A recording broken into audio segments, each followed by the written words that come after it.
না জানেন তো না সন্ধ্যার পানি থেকে পানি খেয়ে ফেলিস না, এবারে লবণাক্ত মরে যাবি। আমি নুনটা পানি এমন করিস কেন রে? তোদের জিভাতে গা হবে রে।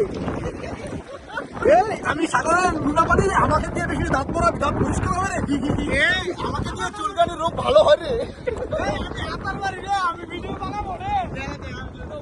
সাগরের নুনটা পানি রে, আমাকে দিয়ে বেশি বেশি স্নান করবি, তাহলে শরীরে চর্মরোগ সব কেটে যাবে রে।